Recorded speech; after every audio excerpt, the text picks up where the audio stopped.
जी दोस्तों, तो आज हम बात करने वाले हैं लाइन टूल के बारे में कि लाइन टूल जो है वो किस तरह से काम करता है। आज हम लाइन टूल के बारे में पढ़ेंगे और इसकी प्रॉपर्टीज़ को देखेंगे कि प्रॉपर्टीज़ जो है वो लाइन टूल की कौन-सी हैं। उसके बारे में पढ़ेंगे और हम देखेंगे कि लाइन टूल किस तरह से वर्क करता है और इसका एंगल वगैरह क्या है। ये सारी चीज़ें आज हम लाइन टूल की क्लास में डिस्कस करेंगे। तो आइए हम इसको स्टार्ट करते हैं। सबसे पहले हम लाइन टूल को लेते हैं। लाइन टूल को लेने के बाद जो ही मैं लाइन टूल को लेता हूँ और यहाँ पे आके मैं डबल क्लिक करता हूँ, तो ये देखें मेरे पास इस तरह से एक डॉकर्स जो है वो ओपन हो जाता है। जो ये मेरे पास ओपन होता है तो इसमें मेरे पास दो चीज़ें आती हैं।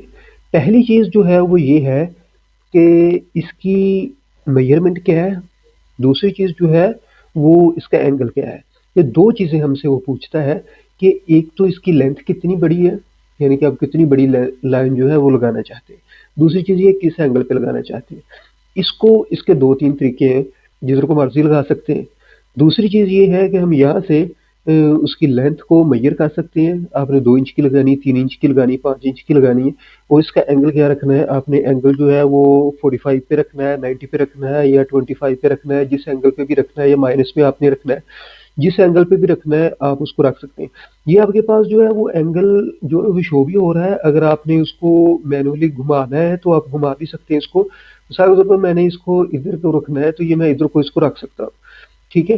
दूसरी चीज़ ये है कि इसकी जो यहाँ पे ये जो लेंथ आ रही है ना, ये लेंथ जो है वो हम मुख्तलिफ इसकी जो मेजरमेंट जो होती है उसमें हम देख सकते हैं कि हमने इसको इंचेस में रखना है या पॉइंट्स में रखना है या इसको फिट में रखना है या आपने इसको पिक्सल्स में रखना है, किस चीज़ में रखना है, ये आप इसको चेंज कर सकते हैं।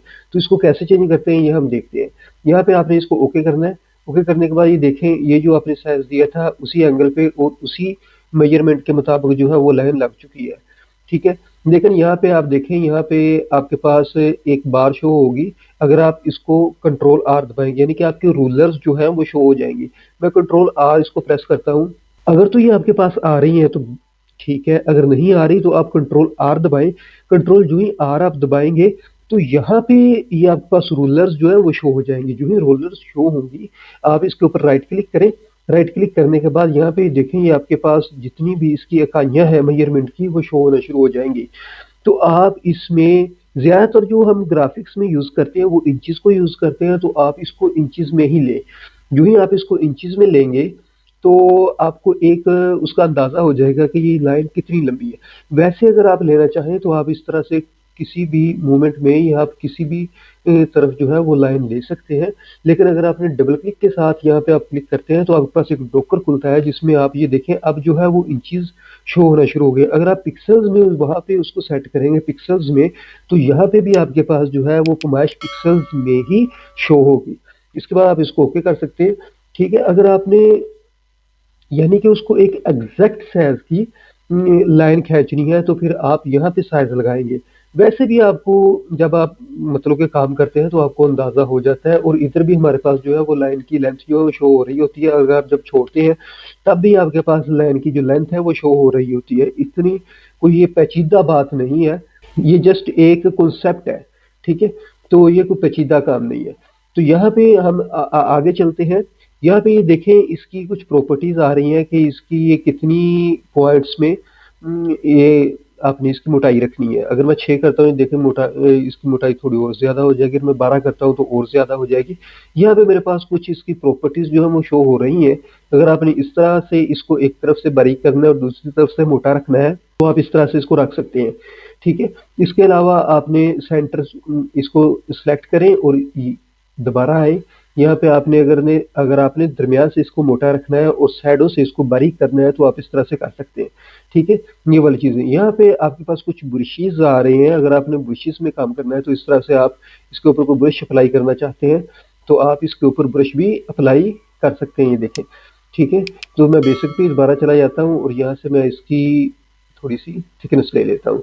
ठीक है। यहाँ पे है मेरे पास ये वाला जो कलर है स्ट्रोक है वो होता है इसका कलर, और ये जो है वो इसका फिल होता है।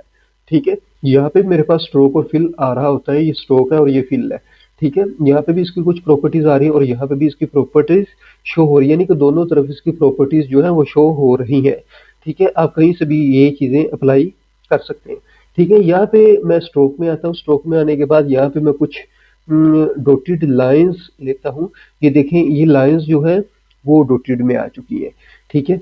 और यहाँ पे मैं एक और इसको ऐड करता हूँ, तो ये देखें, इसमें इसकी लेंथ और इसका दरमियानी फासला, इन दोनों से ये जो दोनों बटन आपको नजर आ रहे हैं, इनसे जो है वो एडजस्ट होती है, ठीक है?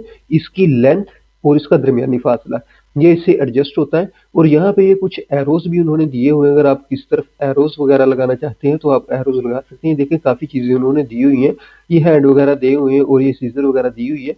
ये सारी चीज़ें आप इसके ऊपर अप्लाई कर सकते हैं, कोई भी चीज़ अगर आपको चाहिए तो आप इस तरह से इसके ऊपर लगा सकते हैं। ये याद रखें कि जितना ज़्यादा आपकी लाइन मोटी होगी, जितनी उसकी थिकनेस ज़्यादा होगी, उतना ही वो एंड पॉइंट या एरो या कोई भी चीज़ आपकी उतनी ही ज़्यादा बड़ी लगेगी, ठीक है? ये उस हिसाब से लगती है। अच्छा, आगे हम इसको देखते हैं कि इसकी दूसरी तरफ भी हम कुछ चीज़ें ले सकते हैं। हम स्ट्रोक में दोबारा आते हैं और यहाँ पे इधर भी हमारे पास जो है वो कुछ चीज़ें शो हो रही हैं। यहाँ पे कुछ एरोज़ वगैरह हैं, वही चीज़ें जो है वो दूसरी तरफ शो हो रही हैं। मेरे पास 39 आ रही हैं। ये तकरीबन 39 आइटम्स हैं जो यहाँ पे शो हो रही हैं, ठीक है? तो इसके अलावा यहाँ पे इसका कुछ एंगल होता है, सॉरी एंगल नहीं, ये सॉरी उसको रिवर्स करता है, ठीक है? और यहाँ पे ये मेरे पास इसका एंगल होता है, यानी कि इसको अलाइन करने के लिए ये यूज़ होता है, ठीक है? अगर आपने कुछ थोड़ा बहुत इसको अलाइन करना है उस डॉटेड वगैरह को, तो यहाँ से आप इसको अलाइन कर सकते हैं, ठीक है?